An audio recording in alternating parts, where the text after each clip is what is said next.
South, then chief curator, asked me, Catherine, what would be your dream exhibition to organize? And I sat there and I thought about it, and honestly, I had spent about 10 years of my life working on the first wave of avant-garde in the teens and 20s. And this is what those kind of iconic, this is one of the most famous exhibitions in exhibition history, and it's pretty esoteric, but these are suprematist paintings shown in 1915, 1916. So this is what I would have focused on, this time period in Russian art. And what occurred to me is that there's someone I know named Neil Rector from Columbus, Ohio, where I did my graduate study on Russian art. And Neil is just the greatest human being. But he loves to dance. He was a docent at the Wexner Center of Contemporary Art where I knew him. He was friends with my advisor. But what you don't know, because he's very unassuming, is that he was also a founding member of the Tate Museum in London's Russia and Eastern European Acquisitions Committee. He's also on the board of advisors for the Hermitage Museum in St. Petersburg.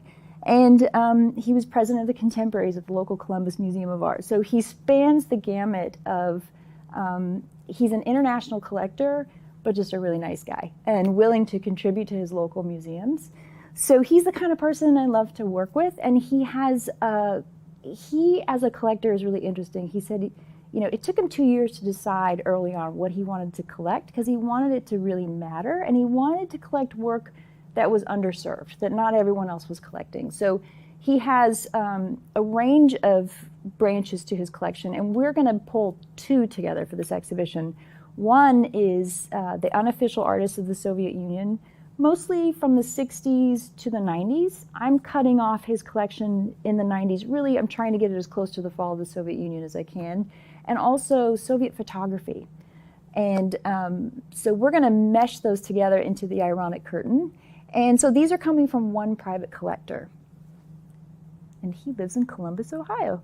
So this is what his artists essentially look like. It's a very 1970s shaggy, I love the look. Here they are in the snow with these abstract creations. And this was a collective actions group. And we'll talk about this. The fact of being outdoors is a major part of how these artists had to operate because there was no gallery system for them. There was no way to show their art.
Hello.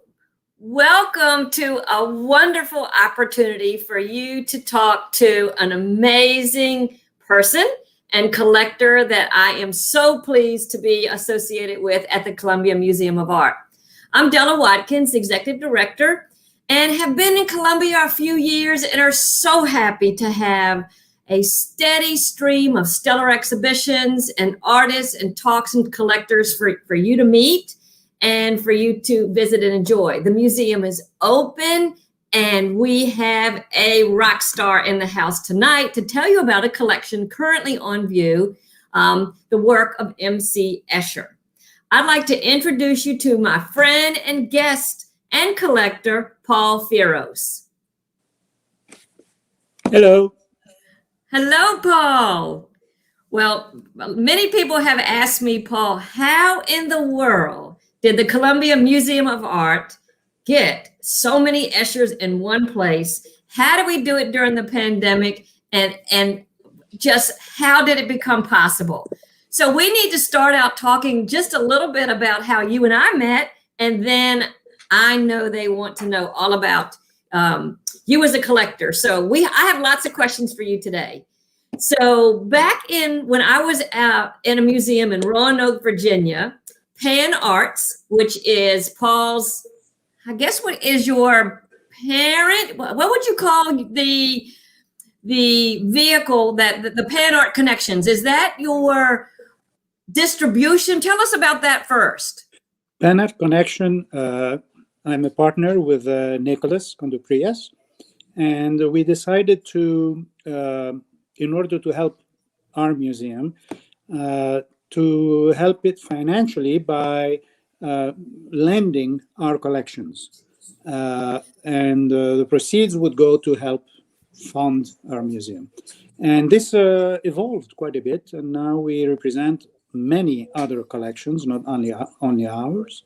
So Pan Art is a broker, so to speak, between museums and collectors, also sometimes between museums and museums. So that's where I first met Paul, back in Roanoke, Paul and Nick, and we were talking about what was available, because one of the great things that you all do so well is help smaller museums. So I want them to get to know you first, and we'll work on up to Escher. So tell us about, we want to know all about the real Paul, the personal life. We want to know a little bit about your family, where you live. And then we will just move into, I want you to talk some about your museum, because they don't know what that means. Let's kick it off. Who are you? Well, I'm Greek, so that will explain a lot about my accent. And I will speak slowly in the beginning so you get used to it. There is a lot of talk recently about immigrants. And I reflected upon that. And I'm one of the few, certainly not the only one, who immigrated twice in his lifetime. Because although I'm Greek, I was born in Egypt, where my parents also were born. A Greek descent, but probably since Alexander the Great. I like to think that I have a little bit of his blood in me, but I don't think so. Yeah. Maybe Cleopatra? No. But we had to immigrate out of Egypt when the revolution happened over there, and we immigrated to Greece. That's where I finished my high school, and that's where I met my lovely wife. And we stayed there for a few years, not many, maybe 3 in total. And then we immigrated for a second time to the US. So I have twice done this, and twice for trying to improve whatever you have and do something better with your life. So I empathize a lot with the immigrants who get uprooted, literally, because it's not an easy thing, and eventually make a good life somewhere else. So I started, as I said, in Egypt. I lived there my first 15 years, went to a French school, and eventually I had to go to Greece and learn Greek at age 15, which wasn't easy. And I finished high school, and then I went to university in France. And I must be one of the oldest guys who actually have a diploma in information technology, let's call it. It was the first year that the University of Toulouse gave that diploma. And I got it, and ever since I've been dwelling in that field. And when I immigrated to the US, we went first to California. We lived there 1 year when we had our first daughter. And then we moved back east in this town since 1978. So we're probably also one of the oldest residents of Western Connecticut. And that's where our second daughter was born.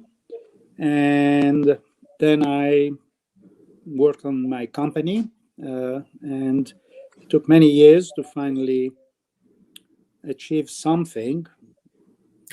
But that something eventually, with September 11, was disrupted. And but in 2003, I sold the company.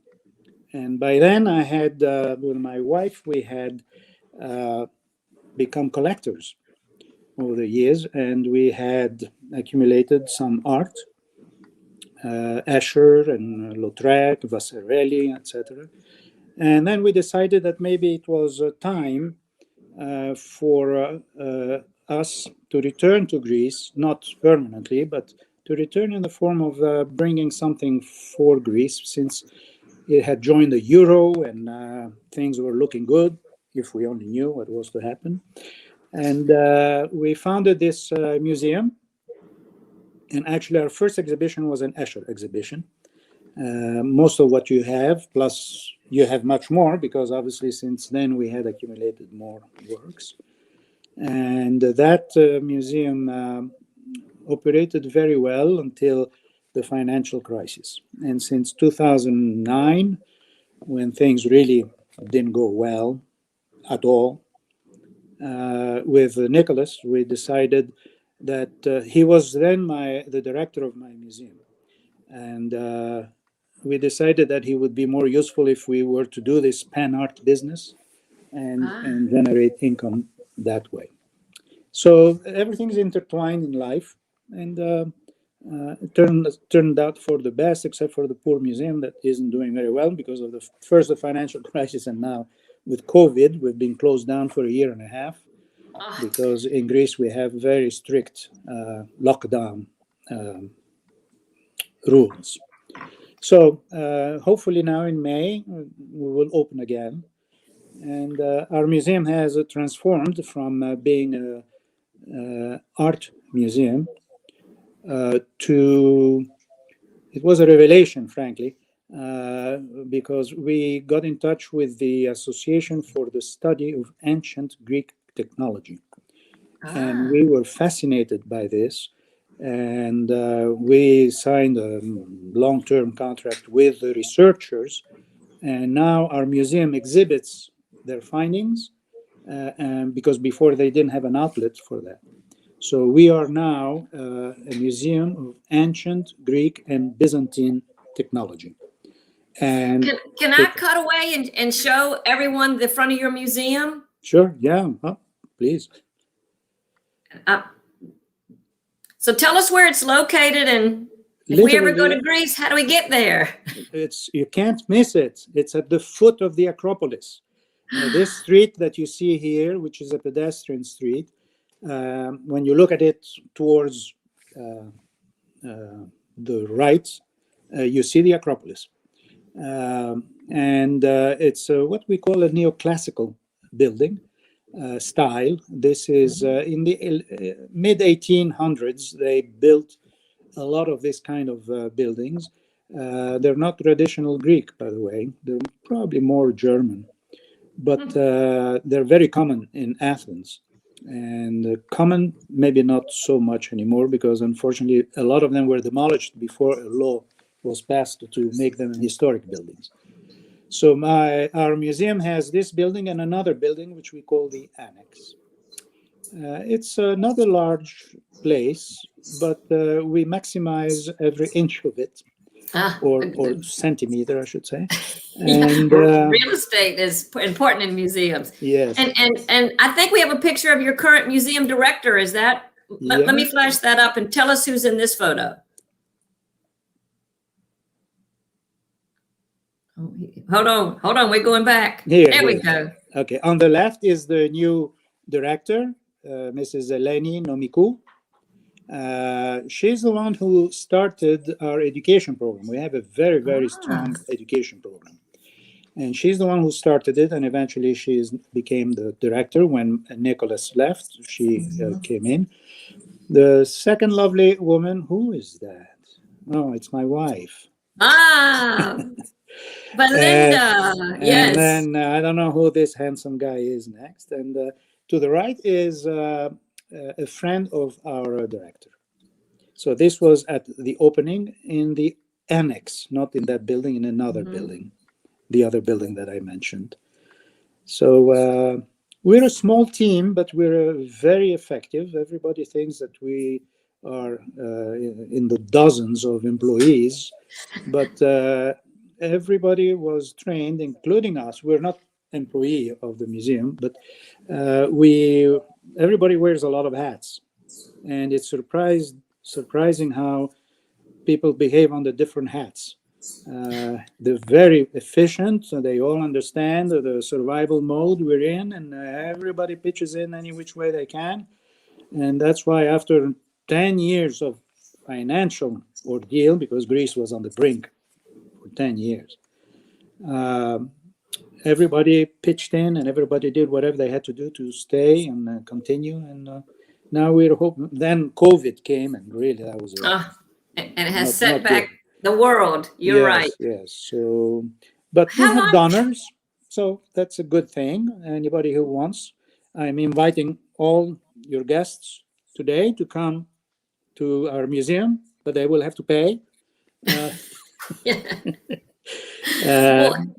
Go ahead.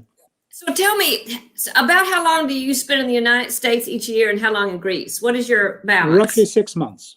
6 Each. months here and 6 months in the summer months. We spent them in Athens, in Greece. We have on an island. We have a house, and you can't beat the Mediterranean.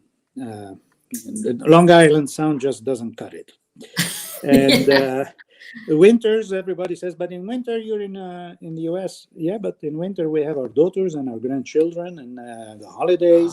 So it makes sense. We break the 6 months into two parts, about 6 weeks in winter, and then 5 months, let's say, in the summer. Yep. Well, and I know all of our guests listening today, and I've been asked, and you and I have talked a little bit about your collection. We have 138 works on view in our museum currently. It's through the middle of June, and thank you so much for extending our loan so that we could have more guests during this COVID time. But you and I talked about it. Why in the world Escher, and what was the first time the bug bit you to get Escher prints? Well, I know that most students of math and physics, like I was, always knew about Escher. Everybody had one poster of Escher. Yes. Even me. And I grew up with that. Always fascinated by the imagery of what he's trying to represent. And it took many years later for me to realize that I could own one. And I came across Jeff Price, who actually did your presentation a few months ago. And he had several Eschers on his wall. And when I looked at them and I said, I can't believe I can own one of these things. So to make a long story short, and I'm very glad I did. At the time, it sounded a little bit crazy, but we bought everything he had in the store. And that was a number of them. He was perplexed. He was wondering if I was a new dealer buying stuff for buying mouse. But soon he and others realized that we were seriously building a collection. And then I met other people who are in the business, and we bought, I don't want to say bulk, but probably one would characterize it this way, because I realized that I could not find anywhere else places where I could buy Eschers. There is no such thing as an established market. So in my mind, it was like, if I want to have a collection, I have to buy it whenever the opportunity arises. And then you do this until you pass a certain threshold. And I call it the madness threshold. Because after a while, you stop thinking and you just say, oh, I don't have this one, I have to have it. And people know that you have that mentality, so they offer you what they have. And that's how it grew. And I never regretted buying any of them. When I say regret, I don't mean the financial part of it. Because my father had taught me is this: no matter how much you pay for something, in a few years, you'll forget how much you paid for it. So it's not that important. The important is to buy what you really want to have. And that's my first print, except I had the black and white as opposed to the red. That's the very first print I ever bought. That was from photos. So eventually we got, as we are with my wife, we're very much into drawings. So we started being offered Escher drawings.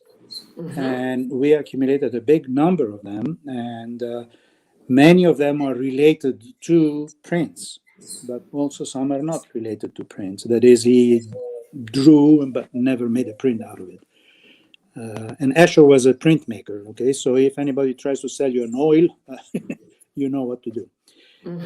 So he made several drawings for almost all of his prints, because Escher was not a mathematician. Like, people think that he must have been a big mathematical mind. In fact, he has been quoted as saying, when he met the mathematician by the name of Penrose, he wrote to his sons and he said, Penrose today showed me something. I couldn't understand anything of what he said, but I understood what I could do with that on a print. And that was the story of Escher throughout his life. You know, he had to work very, very hard to achieve the result that you're looking at, something called verbum, the word. To me, this is one of his most fascinating prints. Doesn't look like much this way, but I will talk about it in a minute. But Escher said that he spent 80% of his time designing what he wants to make and 20% actually making it. And when I say making it, you will see that many of his prints have the word Eigendruck, meaning by my own hand. He would not give anything to anybody to print for him. He would actually do the printing himself. So Escher was a fascinating mind, because he could see something that mathematicians could not see, even though it was their subject. But he was able to take what they talked about and represent it for the masses like us. And you look at the print, and I can guarantee you I can spend 15 minutes on every print that you have on the show and explain about it.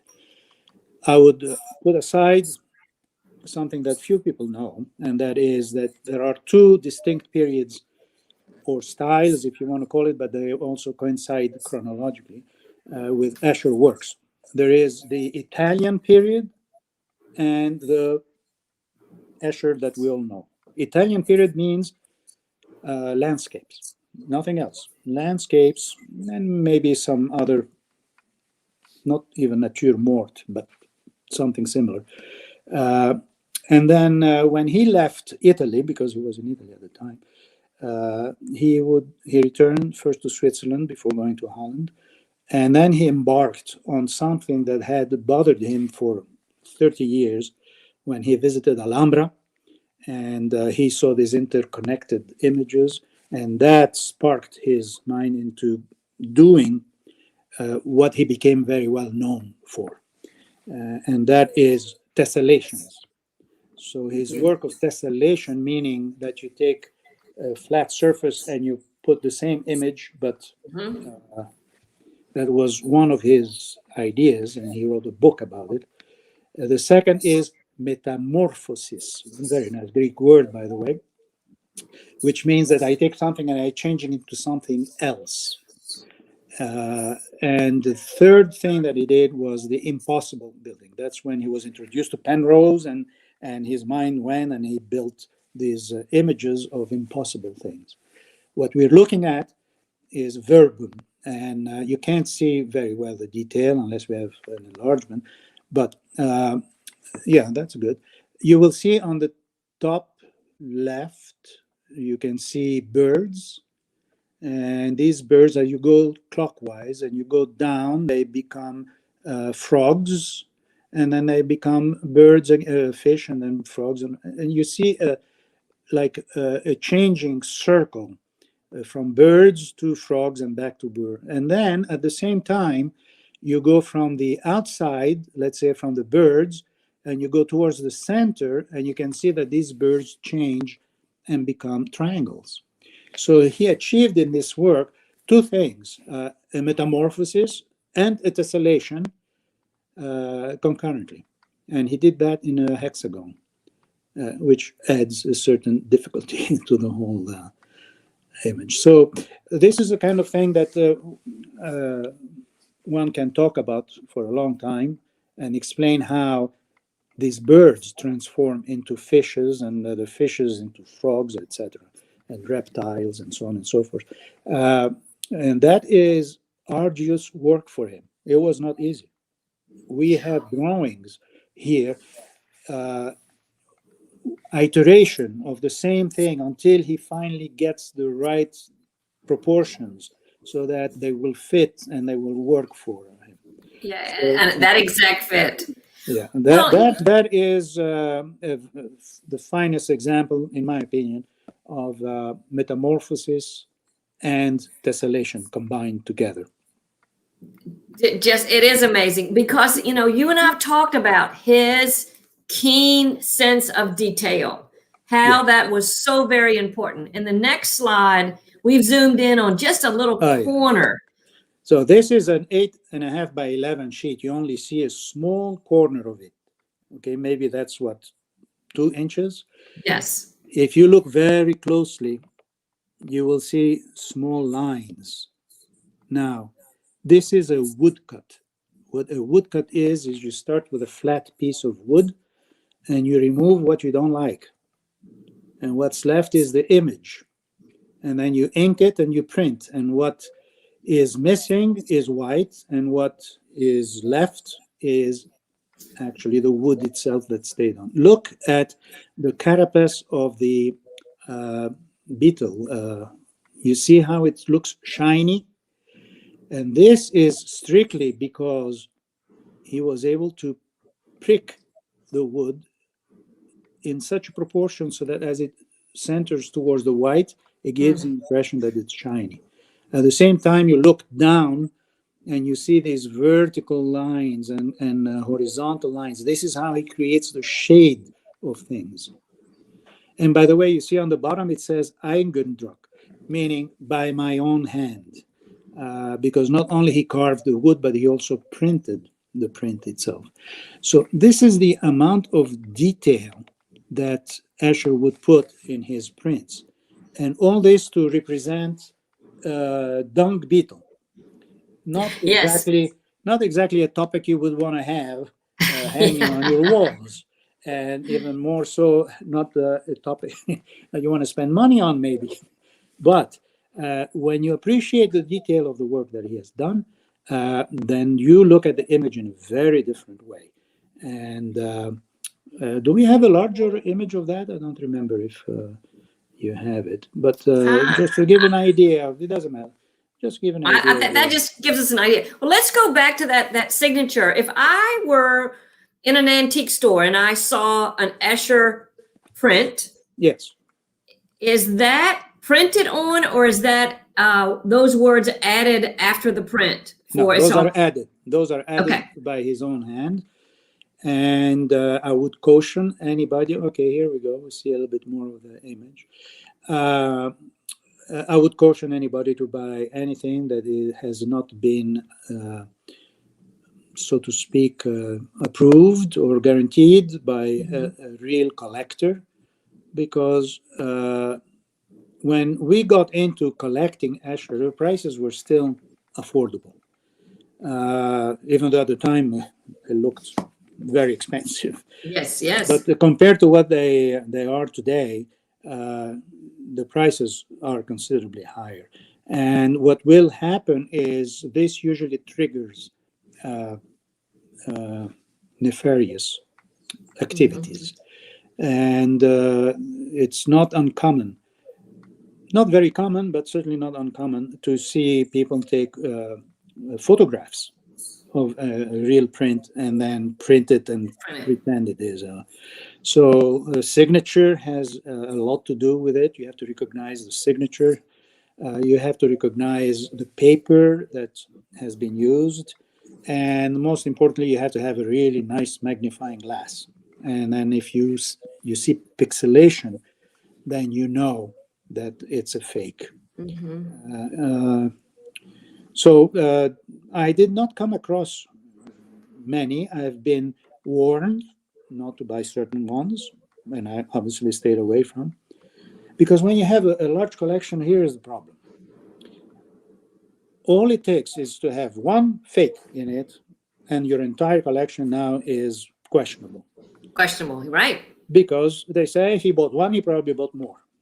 So you have to have your eyes open and heed the advice of the what do you call them, the people who know exactly what it is, and Yes. stay away from anything. And remember that if a deal is too good to be true, it's probably not a good deal anyway.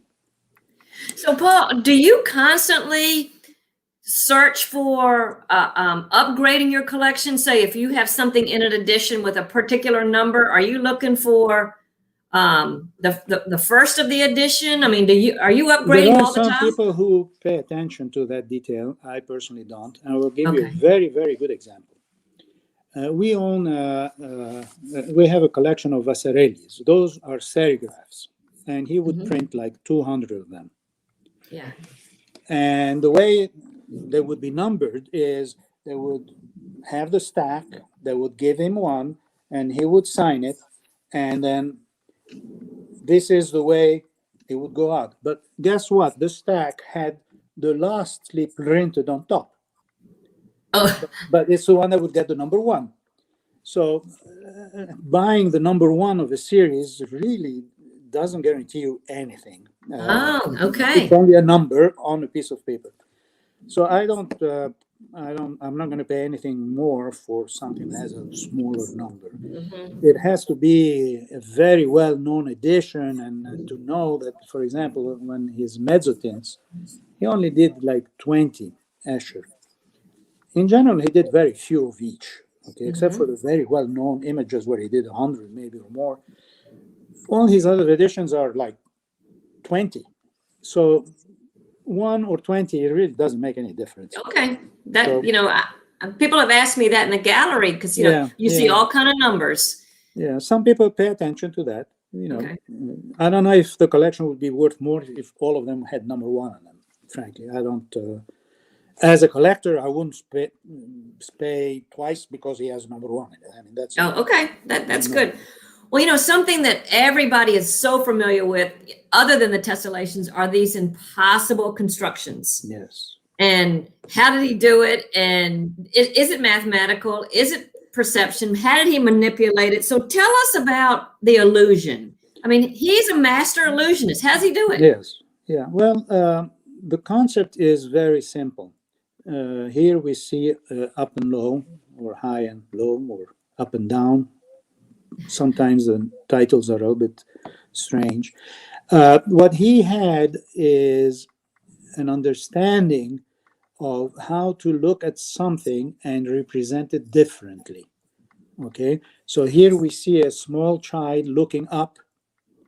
He's on a staircase, but if you look at the upper portion of the print, you will see the same child looking down. It's the same image. You can see, that's where the child is on the top, and this is where it is on the bottom. It's the same image, top and bottom, but viewed from a different angle and merged in the center. It's amazing.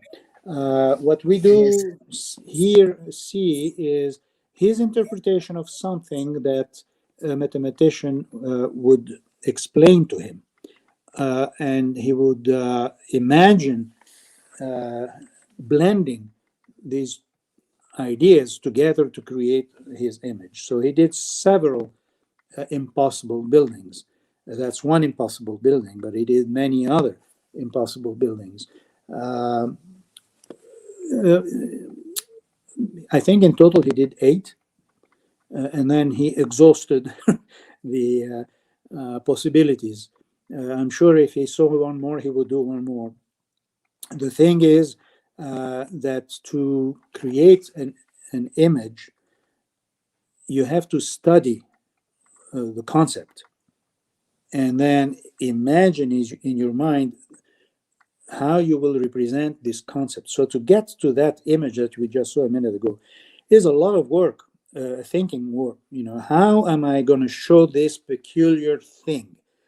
And as an artist, obviously the world is open to you to pick a theme, but he chose this staircase that looks up, and then you can also see it from the top.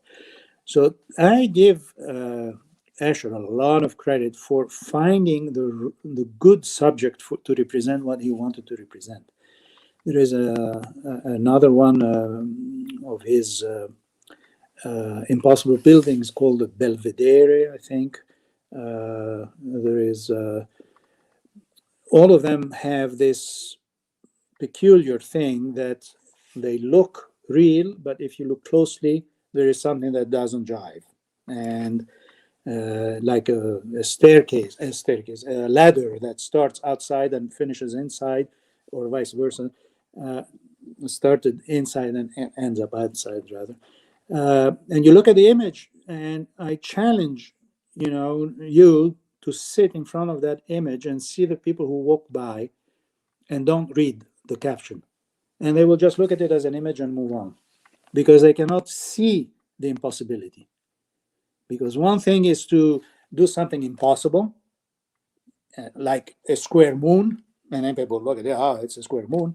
And the other is to look at something and not realize that, hey, wait a minute, there's something fishy here, and we have to look at it closely. And that's the power of Escher. And if you read the caption, and I urge anybody who listens to me now, to read the captions, because we spend a lot of time explaining what is wrong with this picture. And I think people will appreciate it more. And certainly, yes, they're going to spend more time in your museum. So social distancing may be affected by that. Well, the great news is each one of the prints you have put a beautiful frame on and glass, which in the museum world we call that glazed, so that you can get pretty close. And we have, allowing people to get close and to see that sense of detail. And so talk a little bit with us about Escher toward the end of life. I mean, what was his emphasis and what was he doing toward his later years? Well, he kept doing what he was good at until he had cancer of the stomach, and he had to go to a convalescent house, I think. Mm-hmm. It was not a happy ending for him because he was away from what he wanted to do most. However, before he got there, he managed to do his last print called, on the right, called Snakes. That's his very last print. Now, even then, if you look, you see the caption, how big it is? Yes. It's because there is a lot to talk about this print. If you look at it closely, thank you, you can see this is a woodcut. So again, what is not black means has been removed. And it's a woodcut in 3 colors. And if you look at it closely, you will see how intricate it is. He's trying to show infinity and how it starts at the center small, it becomes big, and then it ends being small again. Now, it's a very large print. Okay, it's probably, I don't remember the dimensions, but certainly 20 inches by 20 inches or more. And he did not want to carve this whole thing.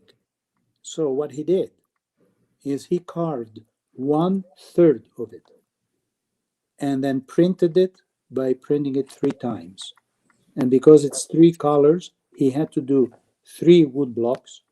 And to make one print, final print, he had to do 9 impressions. I challenge anybody who will walk in front of that thing to see where the 2, well, more than 2, there are 3 edges meet. You cannot see the details.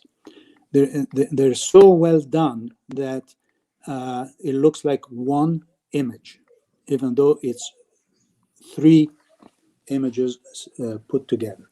And he did that in other prints as well. But here is very obvious the technique, how skilled he was doing that. And you can see again here it says Eigendruck.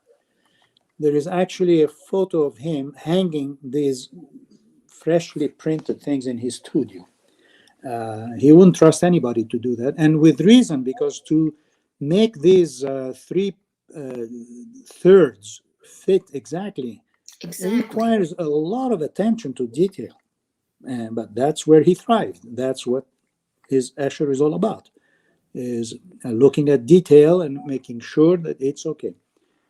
And he did a lot of woodcuts, which are totally unforgiving. You make a mistake, it's gone. But the same is true with lithographs, because the old lithographic way, which he used, you had to draw on a piece of stone, of which you have one example in your exhibition. You have to draw with greased pencils. And the stone, which is a Bavarian type stone, absorbs the grease so that when you will put the ink in, it will print. Well, you make a mistake with a greased pencil, you cannot erase it. You will have to resurface the whole thing. And in all the time that I have collected, I only saw one mistake. Is that true? Only one mistake where you look at it and you say, okay, wow, I accept it. Yeah. So, it is it's an artist he's an artist where detail and skill are prominent, but on an equal footing is also his interpretive mind, how I see things and how I will interpret it. People will be surprised to realize that more than half of what he produced is actually Italian landscapes. And when I say Italian landscapes, we're talking about floral things, pastures, Yes, and clouds, and but you look at those, and I will tell you, you will think that you look at an image, a photographic image, because detail was always very important to him. Well, we have a let's pull up the one called Whirlpool that's red. You and I talked about just the crazy technical skill on that one. Yeah, on the right. Yeah, on the right. Yeah. Okay, let me explain. So this is a typical image that if you don't read the caption, you look at it and say it's fun, it's nice, and you move on. But if you read the caption, you'll find out this. If you look at it closely, it's a three-colored woodcut: black, gray, and red. Automatically, it implies 3 pieces of wood. But he did this with just 2. Why? Because the red is exactly the same as the gray if you flip it over. And he carved it in such a way that on the top, for example, while the gray and the red unite, well, one goes exactly in, because the gray that you see on top is the red that's on the bottom. So it's like a mirror image? Is that? It's a mirror image, exact mirror image. The black is only used for the outline. Now, he wrote himself usually he wrote to his sons, and he said, you have no idea how much time I spent doing this, and I doubt anybody will ever understand it. But he would be very pleased that you're pointing it out, because I've never looked at it like that. Yes, it is an amazing technique. Be able to calculate how this piece will fit with the other. And you notice that there is a form of metamorphosis, a form of tessellation also involved in that. On the left, so by the way, since we're here, you can see it's another one, Devils and Angels. And again, he did not want to carve the whole thing, so he did a third of it. And then he printed it 3 times to make the image. In this case, it's only black and white, so he only needed 1 piece of wood. But it tells you that he was challenged by things that he wanted to do, and he would do it knowing very well that people will not care about why he did it. Or how. Well, let's I want to show that you speak often about the metamorphosis. That's that long 20-foot, and I think we have a slide of that one too. Let's take a look at that. And, everybody tries to find out where it stops and starts. Yeah. Okay. This is called metamorphosis, which in Greek means I change form. This is metamorphosis 2. There is a metamorphosis 1 and a metamorphosis 3. And metamorphosis 1 is much shorter. It starts with a little Japanese guy and ends up with a Japanese guy. This is metamorphosis 2. And metamorphosis 2 is, correct me if it's 14 feet long. I don't remember. I thought it was 20. I think it's 20. 20 feet long? Oh, why don't I remember that now?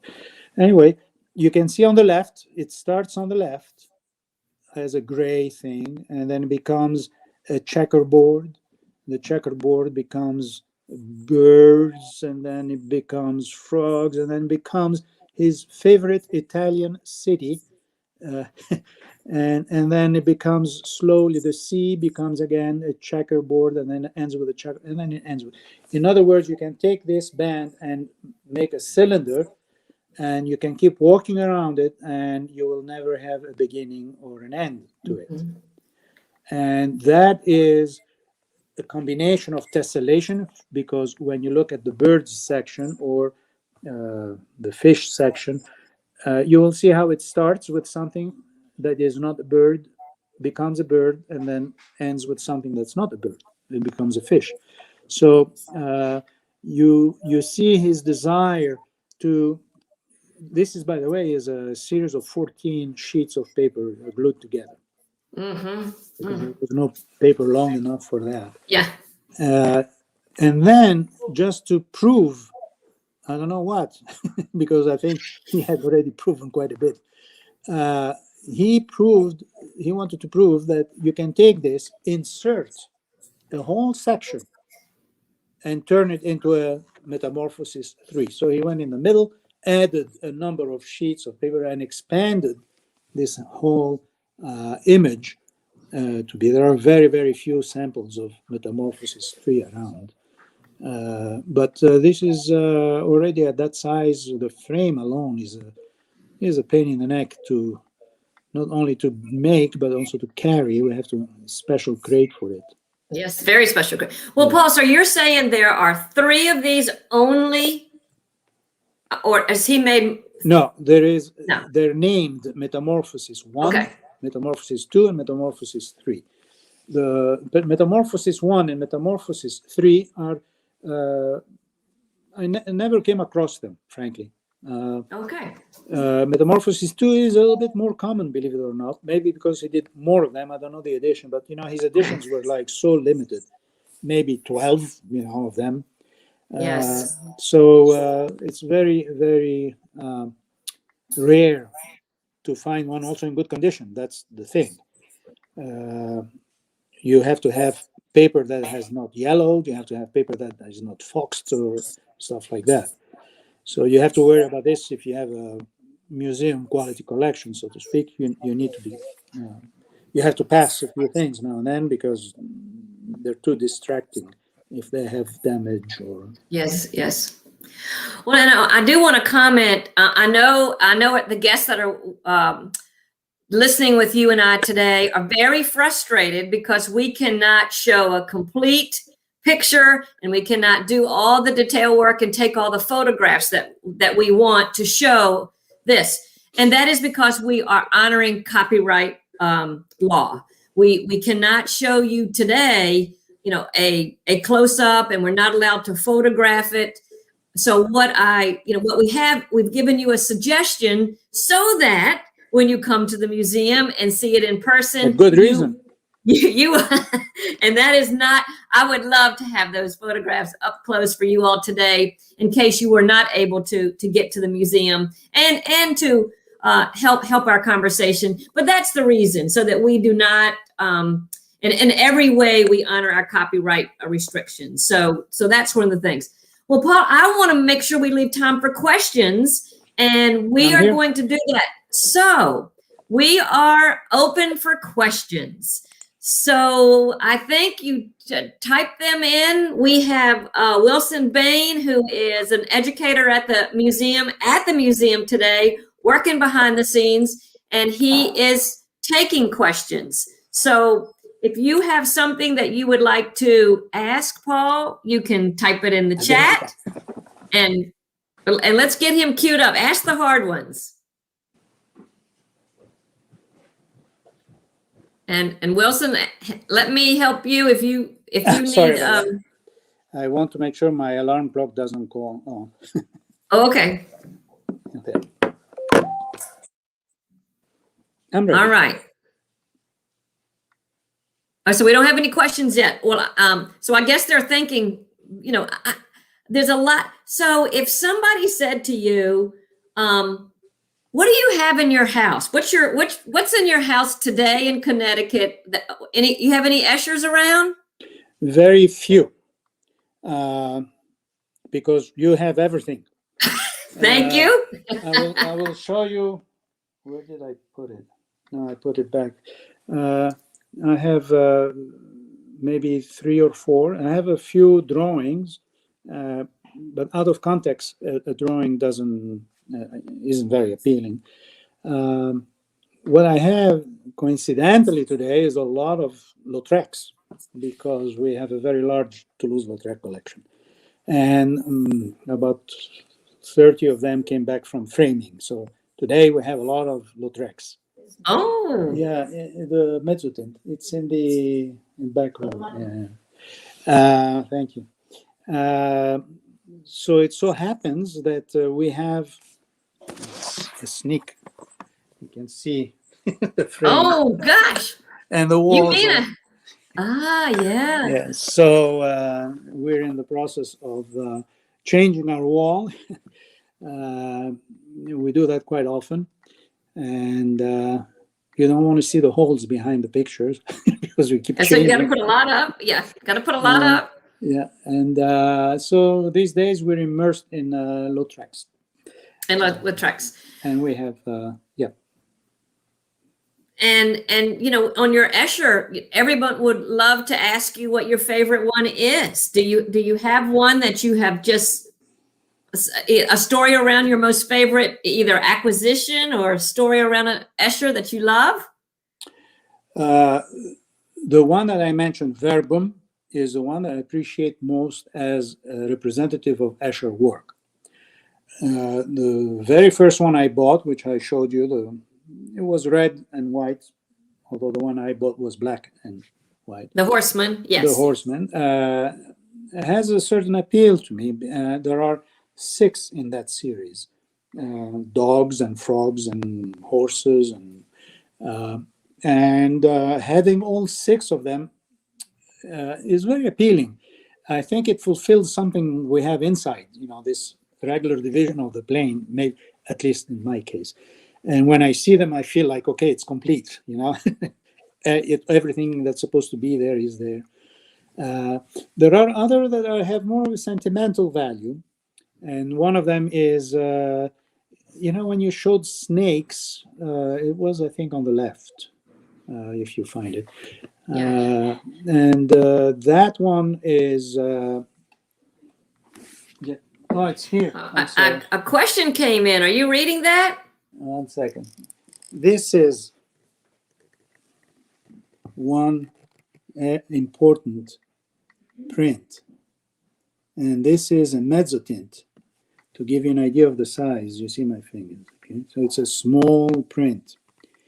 He only did 8 mezzotints, and the collection has all 8 of them. And somehow this one stayed home.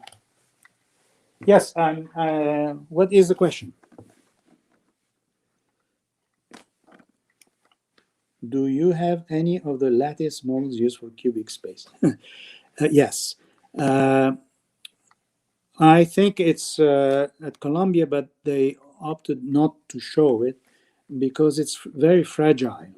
But yes, and we have a cube that has strings, and he needed, now listen to this. It's a cube, okay, with strings. And Escher needed this so that he can see the best perspective to make a particular drawing. You would think that someone who's a big mathematician would know, but as I said earlier, he was not, and he needed a visual aid, and he to make this print called cubic space, he built this box, which is about 12 inches on his side, with strings, and so this, yes, very hard to come by these objects, because even he himself didn't consider them of any value. Actually, he had said that he wanted everything to be destroyed, drawings and whatnot. Thank God nobody followed his advice, and today we can enjoy these things. But he did a lot of modeling, visual modeling, so that he can come up with a final result. Are the chess pieces in impossible places as only Escher would play with the online? Well, metamorphosis is not an impossible. What you see is real, can be done, can exist in life. It's not a playing with your mind in the sense that I show you something that is not real. He's showing in metamorphosis real things. Except that we're not used to see them that way. So changing a bird into a fish maybe is unreal as something that does not happen in nature, but you can easily do it without any gimmicks on a piece of paper. So it's not an impossible place, at least in my mind. I was so wowed by what was going on. My internet decided to blink off, but you're moving right along, I see. Okay. And while we're waiting for any more questions, you and I talked about having posters, and the black light posters that we saw in years ago, and that popular appeal. So I asked you what you thought was Escher's probably most familiar image. And do you remember what you said to me? The hands, drawing the hands? Yes. So I think we have that one queued up. Yeah. And that one you have seen that is, let's call it the iconic image. Yes. I'm sure he wanted to be funny, perhaps, but I challenge anybody to do the lower right hand. There is no way. I tried it. There is no way you can hold a pencil that way. So, in a way, it's an impossible hand. But the detail, when you look at it, is amazing. You really, the tip of the fingers, you think they're photographs. But he also wanted to explain how you can emerge from a two-dimensional to a three-dimensional, and then back into two-dimensional. He has another print, which I don't think we selected to show here, called Reptiles. And again, it shows a drawing of a reptile that becomes a 3D and does a circle and then goes back into its drawing shape. He did that in a couple of instances. And again, it shows how his mind was working. And how can I prove that it is a two-dimensional image? And we make it look like a three-dimensional image. There is another one called Three Spheres, the same thing, or Two Spheres, or he dwelled a lot in that kind of representation. In drawing hands, of course, everybody knows that image. You don't remember the artist, but you remember the image. Yes. Oh, here's another one. Yes. Okay, no, he did not have to create any special tools. Those were standard woodworkers' tools. So, and he did not create himself the tools. Those were standard wood carving, actually. You have two kinds, wood carving and wood engraving. In the wood carving, as the word implies, you have to remove the wood you don't like. And with wood engraving, you work with the vertical fibers of the wood and you push them down. So it's two different techniques. The second gives a more smooth appearance. So now he used the standard. Many of his, let's call them tools, pencils, erasers that he had still exist today. They belong to someone else who has them. And eventually, I'm sure they will end up in a museum, because that's where we were told that they will go. And we exhibited some of these tools in our first exhibition of Escher in Athens. So yes, they do exist today. But if you look at them, they're extremely common things. He was very frugal. Can we go back to that drawing hands? Okay. If you look at closely, you will see the pen. It's a small pen to which he has attached things to make it longer so you can use it. I don't know if you can see that. You can see on the bottom right, there is like a rubber band. And this is the pencil is further on the up. So he would use these kinds of things to extend the life of the little tools and pencils and whatever he had. So he was a very frugal person. Obviously, going through wars helped reinforce that desire to utilize something to its maximum. And Paul, during his lifetime, his ability to have an income and earn money, was it strictly off his print sales? Yes, he didn't do any other things. His wife was not working. Although she came from a wealthy family, I'm sure that helped along the way. Certainly when he moved away from Italy to back, she was instrumental in keeping the finances going. But as I said earlier, he was a very frugal man. He was not the kind who would spend money or whatever. And he was not a self-promoter for sure, because otherwise he would have made money.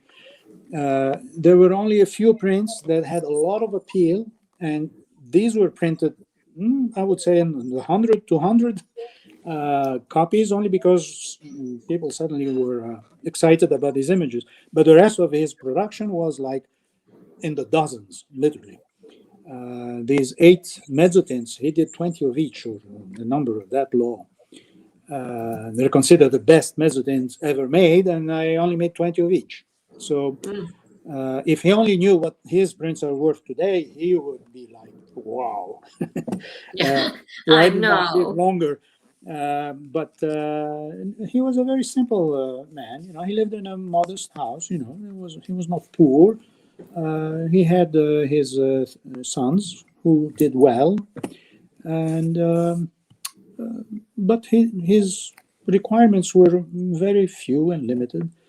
I guess living through, because I experienced that with my parents too, going through world wars, you know, makes you think twice about, you know, saving and not spending. And I'm sure he was in Holland. He was centered there. I'm sure that must have influenced his mind, and be careful with finances. And because he never really made any money, so he didn't know how to spend it. That's another perhaps a very good example of don't make money so that you don't have to worry about spending it. Yeah. Well, I mean, I think he died at 69 years of age, and is that right? 69? I thought early 70s, but I may be wrong. I don't know. I think 72. At 72. Okay. So, you know, he had well, you know, maybe I'm thinking the 69, he died in 1969. Is that correct? I think he died in 72 No. Bill, He was born in 1898. And he was, yeah. It's thank sorry. our researcher in the background. Yeah, I never really cared, Well, because it was in my, he lived in my lifetime. He lived in your lifetime. Yes, he did. So many times we think about artists long gone, but he I was a student when he died. That I know. So yeah. Oh, here's the help. Thank you, Wilson. He is helping us. Born in 89 and died in 72. So you are exactly right. You're exactly right. Well, we don't have any more questions coming in right now. So is there anything that you want to close with? I want to flash up again the web address for your website and have individuals see that your collections are touring. Yes. After this collection moves to Virginia after it leaves us, correct? It goes to the Chrysler. And Norfolk, Virginia, one scheduled after that. So it's very much in demand because typically an exhibition of Escher will have something like 60 works. So to have twice as many is not a very common thing. And when there are only so many, the iconic images are shown. So you never have the experience to see really the whole body of work. We have some of his very early woodcuts, and we have his very final one, and everything in between. And it's up to the curators, and I congratulate you, because we let the curators do the presentation they want. Okay, we don't impose any. The last thing you want to do with Escher is chronologically, because he did things a little bit of here, a little bit of there. He did the small prints, large prints, whatever pleased him at the time, he would do it. So chronologically, these things appear to be a little bit out of sequence. Yeah. But if you thematically, you end up with Italian period. I have to admit it's a bit difficult to split the Italian period in parts because they're all landscapes.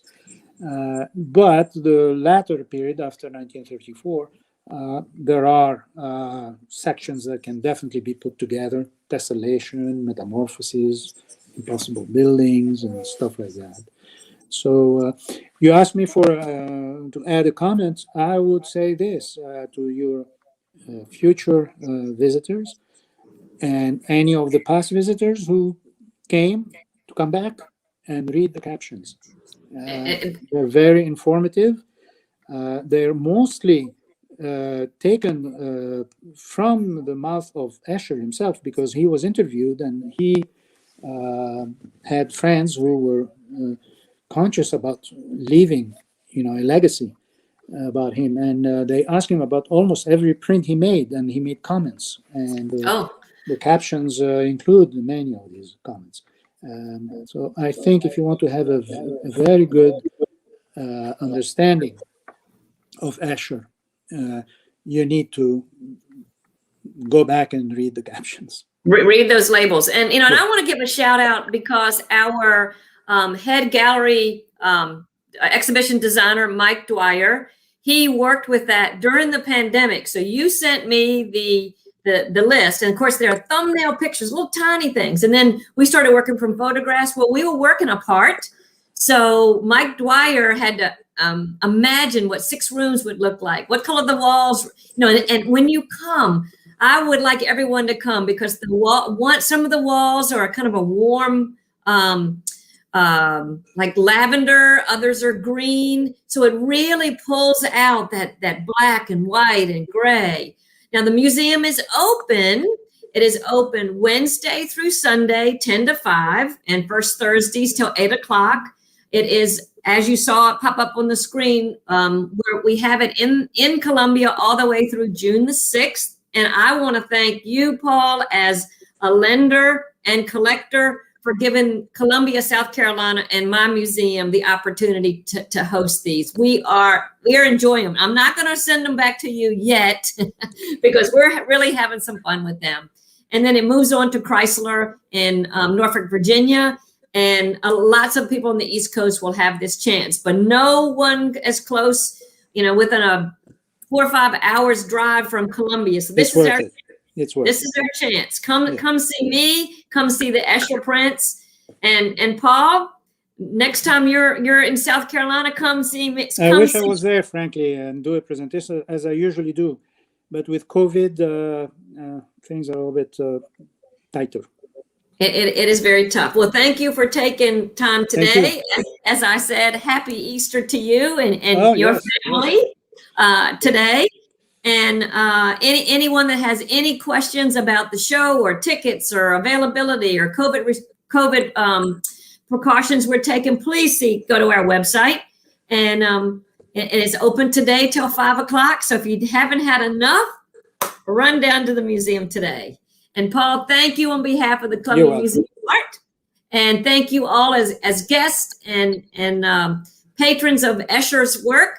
It'll be in the house for a while for you to enjoy. So thank you and have a great Sunday. You too. Bye-bye. Thank you.